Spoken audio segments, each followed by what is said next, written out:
আজ গুয়াহাটিতে অস্ত্রোপচার সম্পন্ন জেলা পরিষদ জিল্লুর নূর চৌধুরীর। রাজারটিলা উমরপুর জেলা পরিষদ সদস্য জিল্লুর নূর চৌধুরীর পরিবারের খোঁজ খবর নিতে উনার বাসভবনে যান কংগ্রেস নেতা জাকারিয়া আহমেদ পান্না। নিলাম বাজার শাহনওয়াজ আহমেদের ধারালো অস্ত্রের আঘাতে জখম জেলা পরিষদ সদস্য জিল্লুর নূর চৌধুরী।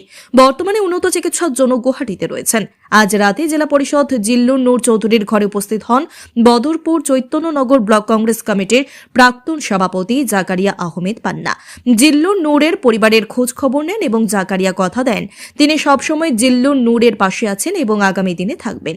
এতে প্রাক্তন ওয়ার্ড সদস্য ছায়াদুর রহমান কালা বক্তব্য রাখেন, গিয়ে বলেন, দুঃখের বিষয় হচ্ছে কংগ্রেস দলে টিকিটের নির্বাচিত একজন জেলা পরিষদ সদস্য জিল্লুর নূর চৌধুরী শাহনওয়াজ আহমেদের হাতে ধারালো অস্ত্রের আঘাতে জখম হন, কিন্তু বদরপুর চৈতন্যনগর ব্লক কংগ্রেস কমিটির সভাপতিকে জেড সেলিম একটি বার জেলা পরিষদের খোঁজ খবর নেন না।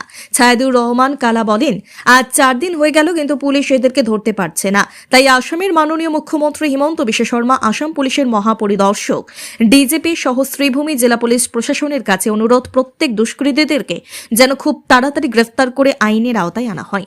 কারণ একজন নির্বাচিত জনপ্রতিনিধিকে ফিল্মি কায়দায় প্রকাশ্যে অস্ত্র দিয়ে প্রাণে মারা চেষ্টা মোটেই গ্রহণযোগ্য নয়। এত লাগে দলটা গিয়ে পরে আজকে দেখো আমার চৈতন্যনগর ব্লক কংগ্রেসের সভাপতি এখনো পর্যন্ত তার কোনো প্রতিক্রিয়া নাই আছে, নিশ্চয়ই তাই জড়িত।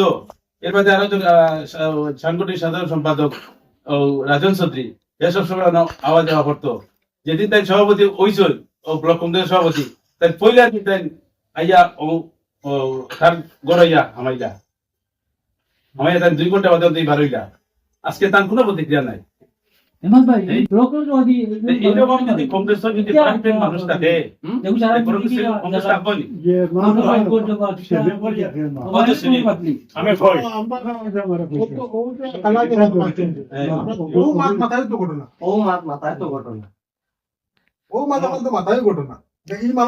এই মানুষ আজকে তো সব কোনদিন দেখলাম না, কোন সংগঠন ইউটিউবে দেখলাম মাঝে মাঝে